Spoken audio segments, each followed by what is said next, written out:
Hey, the front page of this morning's New York Times says that U.S. math tests find slim gains across New York, according to federal test scores released yesterday. However, it's not all bad news. For example, 100% of the 8th graders at New York City's Harlem Village academies are proficient in their math skills.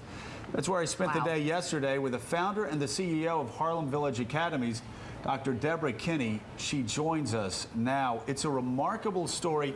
I went in there, you took me to 5th graders first. Right. And these 5th graders, as they come in to your school, they can't add, they can't subtract, they can't multiply for the most part. It's a first grade level in math proficiency. And yet when they leave a couple of years later, this is unbelievable, 100% proficiency. How do you do that? How do you do it? Well, first of all, I would say that if you had to answer it in one word, the word would be teachers. And everybody knows and understands this now. They didn't understand it 10 or 20 years ago, that teacher quality is the be-all, end-all answer. Okay, well, how do you get the teachers? I walked room to room. There were young teachers. It was like a commercial for teaching. They were so excited. Exactly. How do you get great teachers at this school? Yeah, so that's exactly the issue. We have to create a culture at the school that attracts people to it and keeps people excited and supports them. You create a culture in your school that supports great teaching, and it's also a culture of accountability. So people know that we're going to be looking not at what did I teach, but at what did the kids learn every day. These kids are some of them come from some of the most economically disadvantaged families in New York, and probably America, and yet, again, at your school, 100% proficiency in math. This is a story that America needs to know about. Yeah, well, that can be the case everywhere, and it should be. And I think we're excited because the president and the new Secretary of Education are setting the bar and saying it should be that way everywhere, and it can be. You know, one thing that they're doing, first of all, Joel Klein is also really leading the effort, the New York Schools Chancellor, toward charter schools. But one way to do it is to approach teaching the way you approach a business, and that is accountability, monitoring the teachers, using technology toward that effort, and also being able to put your best players on the field. In business, that's what you do. You put the best people around you. But you can't do that in too many schools. Right, but you're doing it in charter schools. At your school, if a teacher succeeds, you can reward them. If a teacher doesn't fit into this culture, well, they can move on, right? You have the power to move them out and bring somebody better in. That's correct. You know, there's this culture of accountability. So there is absolutely reward. Accountability for students, accountability and accountability for teachers. For everybody. And for principals, and for everyone, top to bottom. And so the culture of accountability actually attracts really smart, passionate, talented people who believe in themselves and who are excited about teaching. And so explain more about how you do this and how behavior, because you get these kids, they are high risk, they have issues, and they have a long way to go academically, and you get them to the level to where you've gotten these incredible scores back.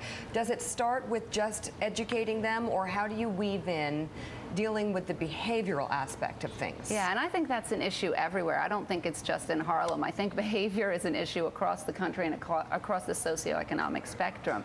And so it's really about teaching kids character expectations from the very beginning. You know, it's not only behavior, which is a matter of habits, and as we talked about, looking at someone when they're speaking and being respectful, but it's also about character, you know, and we try to instill in the kids a passion for learning. We try to instill in them, it's not just about here are rules and you have to follow all the rules, but how will all of these habits help you in life? And let me say, I've been in, because when I was in Congress, I went and spoke to I bet I've spoken hundreds of classrooms. The second I walked into this classroom, I knew it was different. Here we had 30 kids, 35 kids, 8th graders. 8th graders. Who I said as I went in, they are the worst, that's the worst year. Middle schoolers are the hardest people to talk to. They're not paying attention. They're somewhere Although you didn't else. have any trouble tackling one of them. I tackled them all. This poor kid. He said he wanted to be a power forward. I said, baby, come take on the round of the rebound. So anyway, but as I was speaking to this class, all 30 eyes on me. Right. If one eye wandered, you stood up, and she'd have these techniques, and she'd go like this.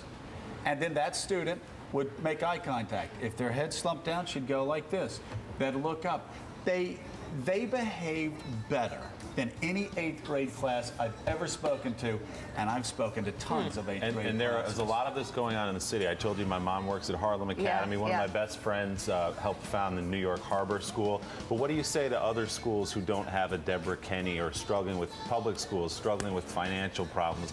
How do you do what you've done there at these other schools? Well, it's interesting. You both were talking about New York City. I think New York has led the way. You know, we're incredibly lucky because we have a mayor who gets it, and we have a mayor who decided, I'm going to take a leadership role. Is this Bloomberg and Klein? Are they the success stories Mayor here? Bloomberg is a godsend for education, and exactly, and so. And you're excited about Barack Obama too, aren't you? That Barack Obama is saying all the right things, and his Secretary of Education, Arnie Duncan. These guys seem to get it too, right? Yeah, but Joe, this is a crisis. We have to get it. I mean, this is unbelievable. Can you that education is so weak in this country. This is a crisis. Can you imagine if schools in Harlem and South Central LA and Gary, Indiana can start scoring 100% in math proficiencies? That won't just change the inner cities of America. That will change America. That's right. That's exactly right. No, it's a moral outrage that we allow this to go on. And it's not like cancer where there's no cure. We know how to educate children. We know exactly what to do. We know that it works. We know that children of any socioeconomic level can be educated at the highest level. And I'm not talking just about passing a test. You know, people get all excited about 100% passing a test. I'm talking about passionate, engaging, high-quality instruction. And it can happen everywhere. You know what? Special interests, and we've all said it around this table, need to get out of the way. It's got to be about helping these kids. Absolutely. And if we make children the priority like you guys have done at your school, instead of making education a jobs program, this can happen everywhere, can't it? That's right. Dr. Kenny, thank you so much for coming in. Congratulations. We're going to all go out Great there. work. I would love to. Coming up, lessons from the recession. Morning Joe, straight ahead.